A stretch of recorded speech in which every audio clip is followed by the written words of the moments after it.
প্রিয় দর্শক, গাবতলীর হাটে এইবার চায়না থেকে একটি গরু আগত, যে গরুটি দেখার জন্য প্রতিনিয়ত মানুষজন ভিড় করছে। দেখতে পাচ্ছেন চায়না থেকে আগত, অর্থাৎ চিং চং পুং পাং, বুঝতে পারছেন, চায়না থেকে আগত সেই গরুটি দেখার জন্য প্রতিনিয়ত মানুষজন ভিড় করছে। চলুন, আসলে গরুটি দেখতে কিরকম তো রীতিমতো আপনারা দেখলে হয়তো অবাক হয়ে যাবেন। তবে এই গরুটি সবচেয়ে থেকে আলাদা, যদিও চায়না থেকে সেই বেচারা আগত এবারের হাটে, গাবতলীর হাটে। তো এই যে দেখতে পাচ্ছেন, আমি যদি আপনাদেরকে দেখাই, এই যে এই গরুর যে প্রথমে যে অংশটা আপনাদেরকে আমরা দেখাচ্ছি, এটা অবশ্যই হেলিকপ্টারে এসেছে, হেলিকপ্টারে এসেছে এই বেচারা।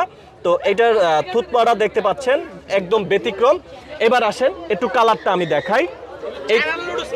এই কালারটা যদি একটু টাইগার, মানে রয়্যাল বেঙ্গল টাইগার, বাঘের মতো একটু কালারিং করা, নিশ্চয়ই দেখতে পাচ্ছেন।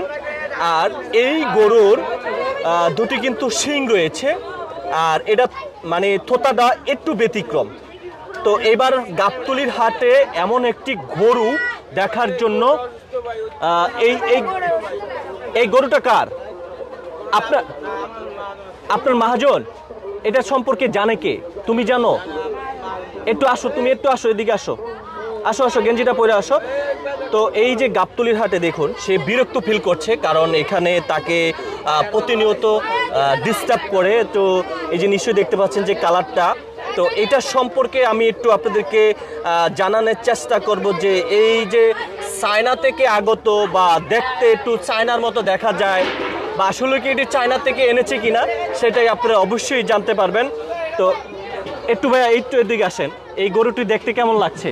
ভালো লাগতেছে আমার কাছে। মানে চায়না থেকে কিন্তু আগত গরুটো, চায়না হোক আর কোথায় তো আমি সঠিক জানি না, তবে আমার কাছে ভালো লাগতেছে জিনিসটা। গরুটি থুতাটাই একটু ব্যতিক্রম, অন্য অন্য গরুর থেকে কিন্তু এই গরুটি অবশ্যই একটু আলাদা। নিশ্চয়ই আপনি দেখতে পাচ্ছেন সে বিরক্ত ফিল করছে।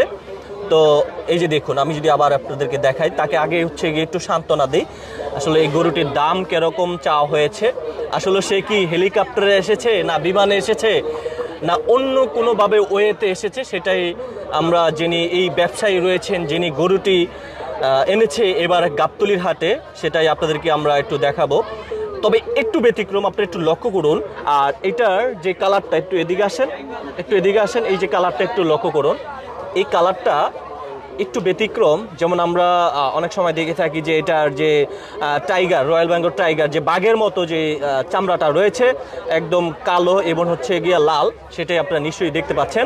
আর পাশে যদি আপনাদেরকে একটু ব্যতিক্রম দেখাই, দেখতে পাচ্ছেন পাশে খুব অসাধারণ দুটি কিন্তু উট রয়েছে, যে উটের দুটির দাম ধরা হয়েছে, যিনি ব্যবসায়ী রয়েছেন, এই উটের দুটির দাম ধরা হয়েছে 70 লক্ষ টাকা দাম ধরা হয়েছে।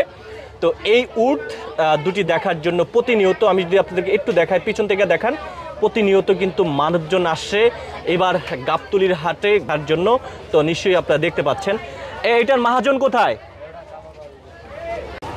তো আমরা এই যে চায়না গরুর সম্পর্কে জানবো, এই যে ছোট ভাই আছে ওর কাছ থেকে। তুমি কেমন আছো? ভালো আছি।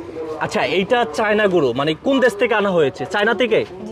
আচ্ছা, চায়না থেকে আনা হয়েছে। এই তোমার মহাজন কি একটা গরু এনেছে চায়না থেকে? দুইটা আনা ছিল, একটা বিক্রি করছেন, এটা পালে। এটা পালে? তো এটার এই যে একটু ব্যতিক্রম কেন? চায়না গরু কি মূলত এরকমই হয়? হ্যাঁ, এটার দাম চাওয়া হয়েছিল কত? 3 লাখ। 3 লাখ। শুনছেন, দাঁত হয়েছে। মানে এই যে চায়না গরু, ছোট্ট একটি গরু, এটার দাম চাওয়া হয়েছে 3 লক্ষ টাকা। তো এটা কি হেলিকপ্টারে আসছে না বিমানে? বিমানে। বিমানে আসছে। ও মাই গড, এই যে চায়না গরুটা দেখুন, ও মা গো, আমার সে গুতা দিচ্ছে, এটা বিমানে আসছে। চিন্তা করছেন, এই বেচারা বিমানে চড়ে আসলো বাংলাদেশে এবারকার গরু হাটে, গাবতলী হাটে, চায়না গরু। এটা কি চুংচাং মানে কথা বলে? কথা বলে না। আচ্ছা, তোমার মহাজন দুইটা আনছে, একটা বেচছে কত? একটা 3.5 লাখ বেচছে। একটা 3.5 লাখ বেচছে। আর এটা সমস্যা কি? এটা বেচবো না, পালবো। এটা পালবো? পালবো না, বেশি দাম হলে বিক্রি করবো। আচ্ছা কথা, হ্যাঁ সত্যি কথা কইছো তো। দর্শক, এইটি নাকি বিমানে এসেছে। তো আপনারা নিশ্চয়ই শুনলেন। তো সবাই ভালো থাকবেন। আমি আরিফ হায়দার আপনাদের সঙ্গে সংযুক্ত রয়েছি।